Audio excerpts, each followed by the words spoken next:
Today we're going to be going over Chapter 9 again, this time the second part of it, where we're going to get more into the cognitive development of those middle years between about 7 and 11, maybe 6 and 11, somewhere around there. Now, this, of course, is all about Piaget's concrete operational stage, especially since we're talking about not the emotional development like Erikson would talk about, but the cognitive development.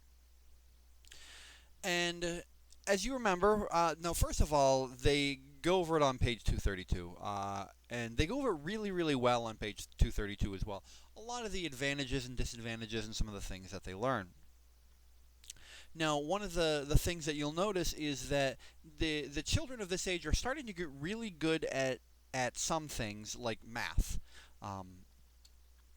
And they're not really all that good with some other things like abstract thinking or concepts. These children are still beyond the concept of being able to understand a religion. They're great at parroting because we teach children to parrot back things we say at a very early age. You can have a 4-year-old say, recite a biblical psalm, but they're actually incapable of understanding it. And it's the same with philosophy and even a lot of morals. If you were to get into more of the moral development, which they don't get into too much in the book, you would notice that these children are still learning. From a parental point of view, at around the age of 5 is usually when kids start learning how to lie, because they haven't quite hit this middle childhood thing yet, and they're now that they're out of the stage of development where they understand that people are outside of themselves. They no longer have that self-centered thinking. They start to look at other people, and they realize that other people want specific answers from them. And this is actually why the 5-year-olds start to lie. It's because they're getting out of egocentric thinking. And so they start to say, wow, when somebody asks a question, they're really looking for a specific answer, but at the same time, the 5-year-old is horrible at figuring out what that specific answer is, so they have a tendency to lie, and they have a tendency to be really bad at it. Now, at this particular stage of development, between about 6 and 11, they've learned that they're bad at it. They've learned that not only are people looking for specific answers, but they are generally incapable of figuring it out, unless the child is just encouraged in absolutely everything, and then they might have more of a tendency to become a liar than another child. But they generally learn that they're really bad at it, and more importantly, their moral development is based around what they get caught for. And because, like I said, they don't really understand abstract concepts. So the idea of right and wrong is totally lost on them. They will worry more about what they can get away with and what they will get caught for, which is usually why they stop lying, because children are relatively easy to catch lying. Now, on a organizational level, this can take some really bad drawbacks when you do things wrong just out of political correctness, and I'll give you an example. Since all their morality is based on what they can get away with and what they can't, just because that is, on a Piagetian level, what they can understand. I was at a school when my son was 8, I believe, and he had told some obvious lie to his teacher, and it was pretty obvious. But he was trying to get out of trouble, and so she asked whether or not he had done something, and he had denied it. And they called me in and they said, okay, well, he said he didn't do it, and because he said it, we will believe him. And they said this right in front of him. And afterwards, I'm like, can I talk to you for a minute? I'm like, his lie was so obvious, and yet you said that you believed him. And you kind of made a show of letting him know that you believed him, even though it's clear to any adult that you didn't. Why did you do that? And they're like, well, we want to feel like the kids can tell us things and that they can trust us. So if they say something, we will believe them. But I'm like, but you don't. And meanwhile, the end result was my child learned that he could get away with lying. I mean, I fortunately was able to let him know she totally didn't believe you. You didn't get away with that. So he was able to understand it a little bit more. Um, and but meanwhile, they don't realize that what they're doing is making themselves look to be liars in the eyes of the children. They're actually becoming less trustworthy because now they're telling the child they're getting away with it, yet usually punishing them at the same time, showing them the child that they're not getting away with it, saying they believe them, and the child figures out after a little while that they don't believe them, and so it actually breaches trust. Again, just by basically assuming that these children can understand things that they can't understand. Now, they are also at this age capable of what we call metacognition. And anytime you put the word meta in front of something, it means uh, it kind of makes the thing recursive. And so I'll give an example. Metacognition is thinking about thinking. Meta-analysis is an analysis of a bunch of analyses. Um, I suppose a turducken would be a meta poultry. So once you have something kind of in itself, that's meta. And so metacognition is something that they're actually capable of doing now. Um, they're cognitively out of the stage where they're just thinking about themselves. They're able to see themselves from a different point of view, and this allows them to really compare themselves to others. And the ability to compare themselves to others is going to let them think of themselves as different from other people. And thinking, well, how am I thinking compared to other people? That social comparison is going to kick in at this point. I'm not sure if we'll wind up getting into Fessinger in the book, uh, but I would highly recommend looking up social comparison theory. It's fascinating, the different rules that we have on who we compare ourselves to, and kids really start to pick this up at this point. Um, and by comparing themselves with others, they allow themselves to grow much, much faster cognitively. This is really a big stage of cognitive growth. Now, one thing they go over in the book, there's a page on 236 that talks about attention deficit disorder. And I'm hardly even sure what to call it at this point because it's went from hyperkinetic to attention drawback to attention deficit disorder to attention deficit hyperactivity disorder. Every couple of years they add a couple of syllables and a hyphen to this thing. Um, and uh, and they go over some biological components of this, and there are what it seems to be is that there's no one cause of this. A lot of it is overdiagnosis. There was is not as much bad is not as bad now as it was say in the 80s and early 90s when everybody at the time I think it was 15-20% of the children's population was being diagnosed with attention deficit disorder, and now it's down to between 3 and 6%. Although a lot of those children are now being diagnosed with autism as well, there always seems to be a decent portion of kids that are just kind of difficult to get along with, and the parents are going to take them to experts, and the experts will tell them whatever they've learned at the time. Um, and so that explanation will differ from year to year and culture to culture. Now, one of the things that they've noticed is a lot of people are familiar with a drug called Ritalin, and there are other Ritalin-like things. And it's actually a fascinating example of psychiatry, the medication of various psychological disorders, because if you look at the chemical compound of Ritalin, and then you look at the chemical compound of standard methamphetamines, what's referred to as speed, um, they're almost the exact same, and this is huge hydrocarbon chain. And out of this huge chain, the last little hydrocarbon is flipped. And this actually doesn't change its effect whatsoever. It just changes the fact that you technically can't call it methamphetamines, legally speaking, and that's the only reason they do it. So essentially, when kids have ADD and they actually have attention deficit disorder, they give them speed. Now you would think this would make them even more hyperactive, but the reason they do this, and they don't get into this in the book, probably because they want to avoid the political turmoil and people just not believing them, is they found that before the age of puberty,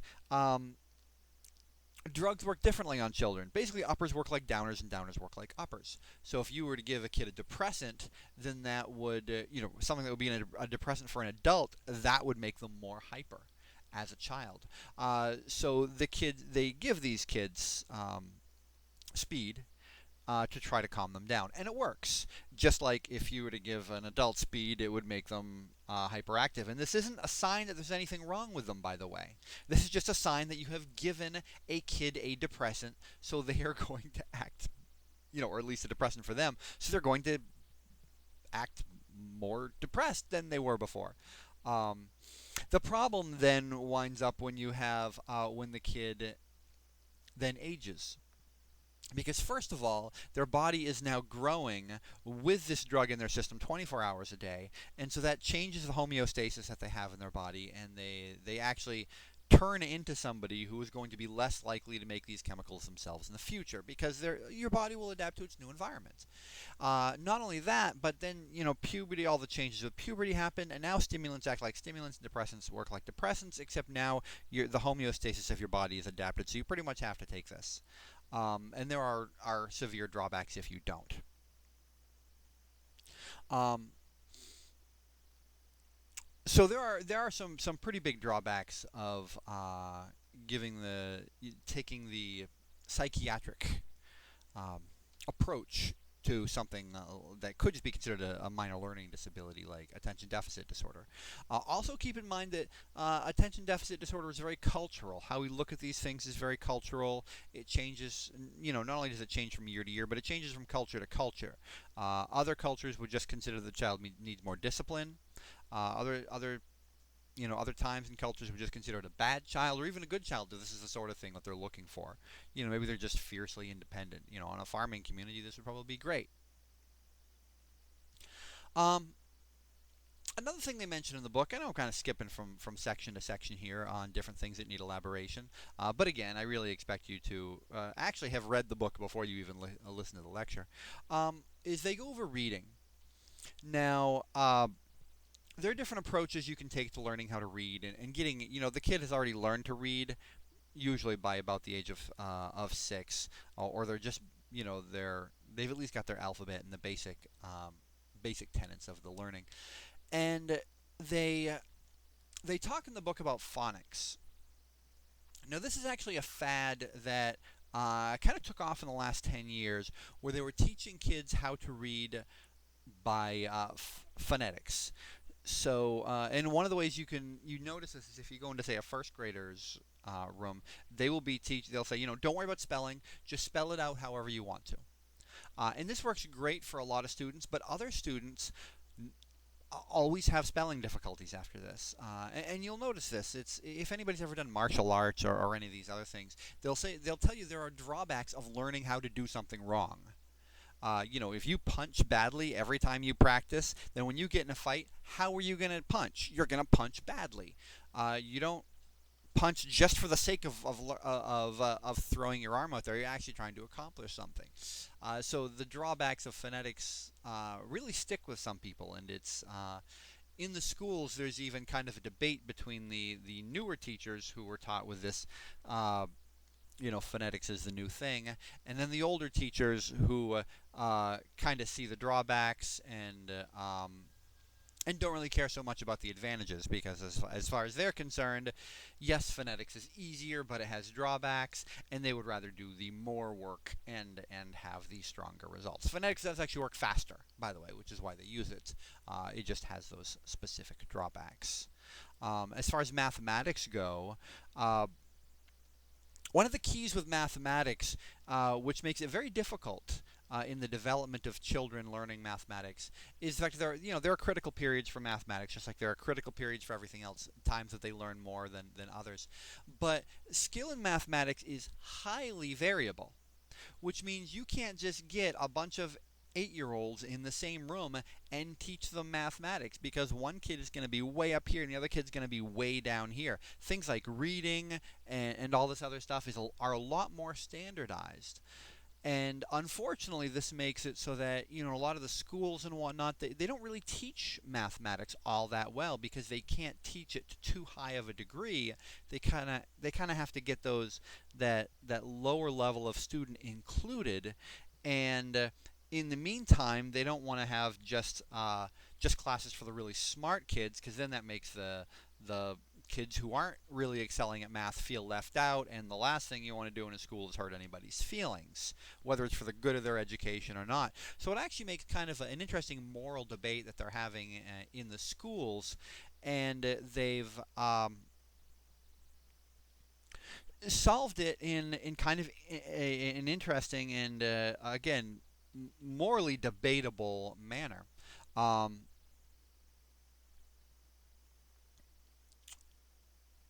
the I just want to make sure I'm I'll just get back to this later when I go over some of my other notes. Um, on page 240 they get into intelligence testing. Um, and this is something you're definitely going to want to know for the test is the section on page 240 on intelligence testing, the different types of tests that they do. And the reason I want you to know this is because every child in this country is told that they have been given an intelligence test, and it's just wrong. They're not given an intelligence test. Like in third grade, they're given one. In sixth grade, they're given one. But they're not intelligence tests. They're very vague, rough estimates. Most likely, maybe one of you in the whole class has been given an intelligence test. I certainly know I've never been given an intelligence test. An intelligence test, whether it's for a child or for an adult, has like 13 different sections. Like I said, they go over some of the different things on page 240. And it's not just asking asking kids, what's the capital of Nigeria? That's not what really anybody cares about. There's their problem-solving skills. There's build. They even do this one with adults. Here's a bunch of different colored blocks. Here's a shape. Great. Now make the shape with that. And you have to remember the shape and make it with the blocks. There's a lot of different forms of intelligence that they test, and this actually makes the intelligence testing. That's why it's as reliable as it is. People think intelligence testing is unreliable because they assume that it's the intelligence test we used in the 20s, where we just ask a bunch of trivia questions and see how much you can remember. We don't do that. We have a basic vocabulary section. But that's only because that is correlated with high degrees of intelligence. So the testing is actually really done well, but it's done relatively rarely. Because as I had mentioned before, intelligence testing is really the only reason you would bother sit a child down, and it takes several hours to perform an intelligence test. And to do the intelligence test would be if you thought there was something wrong with him. You probably wouldn't even do it to somebody with a very high IQ, because you could probably just guess they had a high IQ and move them up a grade level or do some other sort of standardized testing for that. It's really they're looking for the people that there's actually something wrong with. Otherwise, you just wouldn't be motivated to take that time out to do it. Now, there are different IQs that they've noticed for different groups, and they mention this in the book, although I don't think you can give this too much attention. And they missed some really obvious causes, which I thought was odd. Again, probably because it's a little politically incorrect, so that's more where my expertise would come in. I know all about the politically incorrect. So essentially, they found this in the 60s, that when you gave IQ tests to blacks, they don't do that well. No, first of all, one of the things that I want to mention, and this is really important, is you may have noticed. And I may have mentioned this, and I may not have. I can't call blacks African American because we're not talking about. First of all, we're not talking about people with dual citizenship status between Africa and America, and we're not necessarily even talking about people who are Americans. A black person living in England is not an African American. They're just black. Once you start putting nationality into races, you're not talking about race anymore, and you're talking about a specific culture that the person has adopted within a particular country, within a particular time frame, and that's just not what we're talking about here. So in the 60s, they gave a bunch of blacks intelligence tests and a bunch of whites intelligence tests, and they found the blacks did really badly, and this made people feel guilty. There's a lot of white man's guilt to begin with, tons of white man's guilt, and so they were trying to figure out why. So they did different types of intelligence tests. They asked different sort of questions. For example, one of the questions was, what's the difference between a blood and a crip? And this is a stupid question because you're not really testing intelligence, first of all, any more than the really awful tests where they just tested how much trivia they know. uh, but they were literally testing how much local slang that they knew, um, which is even a far cry from vocabulary. Um, how cool a kid wants to look is not really related in any way to their intelligence. So they did this, and all they did was construct a whole bunch of really awful intelligence tests. And they tried it over and over again. In the book, they also go over different reasons. They go over something called test bias, and definitely know all this material on why different groups have different intelligence scores. But one of the things that they failed to go over, and they really should have, was a different. They went over test bias very badly. So read it in the book, and then ignore it and learn what I'm talking about, because I'm more familiar with this. It's actually about stereotypes and prejudice. You see, one of the tricks is that there's, and I may have mentioned, there's two components to all stereotypes. There's the automatic stereotypical thoughts. So if a black person sees another black person, they naturally think, um, all those stereotypes of black people come to mind. Whether it's a black person seeing the black person or a white person seeing the black person, all those thoughts are going to come to mind.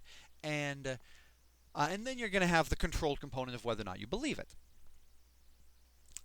So they started looking at this with the test bias and the fact that blacks were doing relatively poorly on intelligence tests. And so they did a very clever experiment, actually. They gave an intelligence test to a bunch of white kids and a bunch of black kids. And for half of the people, they said, okay, this is an intelligence test. It's going to see how smart you are. And they gave everybody the test. And the blacks did not do nearly as well as the whites. And then they took a different group of people and they said, okay, we're going to be giving you a test here, and it's hopefully it'll wind up being an intelligence test. But we're not really testing. We're still making the test. So really, we're not testing your intelligence as much as we're testing the test itself to see how good it is. And then the blacks did just as well as the whites. And the reason for this is because of that stereotypical knowledge. When the blacks thought that their intelligence was being tested, those stereotypes naturally came and they biased themselves. And this is traditionally why blacks don't do as well in school, because there's a part of them that believes that the stereotypes that they're familiar with, that they're not going to excel as well in schools. Now, one of the things that you'll notice, and again they talk about in the book, that blacks are currently doing much better, and I've mentioned this a few times in intelligence. They're not lagging behind half as much as they were in the past, because again, that particular stereotype of blacks not being as intelligent is going away. Um, Although at this point, Hispanics have the full brunt of that particular stereotype because they're known as being not that educated. So when they take tests, they crash and burn a lot more frequently than whites or even blacks at this point. And the key is simply to not believe that it's testing you, to think that it's testing the test. They have the knowledge. They're actually not any less intelligent than anybody else. They're just kind of biasing themselves, which is a very interesting psychological reaction. And it's going to affect the children of this age as much as it's going to affect anybody else. Now, page 243 gets into, it really explains the communication styles surprisingly well, as far as how we communicate with children and how this might explain some of the IQ differences. The fact of the matter is, people of different, and this isn't necessarily whether they're white or black, or Hispanic or whatever. This is more what culture they belong to, what belief systems they have. This free-range children thing that I've mentioned at several points, they believe in asking a lot of open-ended questions to children, like, well, what is that like? Instead of asking questions with a definite right or wrong answer. So people who are raised like this actually have a harder time even understanding the concept that there are right and wrong answers to questions. And trust me, as a professor, I see this every day where I will give a multiple choice test and people will argue, and they honestly think that they have a point every time they say it, which boggles the mind. Is they'll say, okay, well, I think this answer is right too. And I'm like, well, it isn't. And they say, well, it is true that this one, the one you said is right, but this other answer could be right in this special circumstance, in a vacuum, on Sundays, on the dark side of the moon. They'll come up with all these kind of mental hurdles that they have to go through in order for this to be right as well, because they're having a hard time understanding that there is simply a wrong answer, and there is simply a right answer, and that's what, you know, that is how you need to think. Uh, and this really encourages intelligence when you do think that there are right and wrong answers. Not that everybody can be smart, which obviously just flat out isn't true, or that everybody has strengths. So this kind of very accepting parenting style has really hindered children. It really came to fruition in the late 80s when the uneducated slang of inner city black children was named Ebonics, and some people were wanting to teach Ebonics in school. First of all, I found the name Ebonics kind of patronizing, but in general, teaching in an uneducated slang kind of way is not encouraging cognitive development. Maybe that would make them feel better, but again, this is about realizing what cognitive stage they're in and acting in a manner that is appropriate to that. It has nothing to do with whether it makes you feel happy as a teacher or a parent, or whether or not it makes you feel like you're really trying or you're helping their feelings. It has to do with what they're actually capable of doing and what encourages their intellectual and cognitive growth. Um, so next time we'll be getting to the social and emotional of the same thing, and we'll probably start to talk a little bit more about the bullying that is the part of the discussion that we're talking this week. So good luck.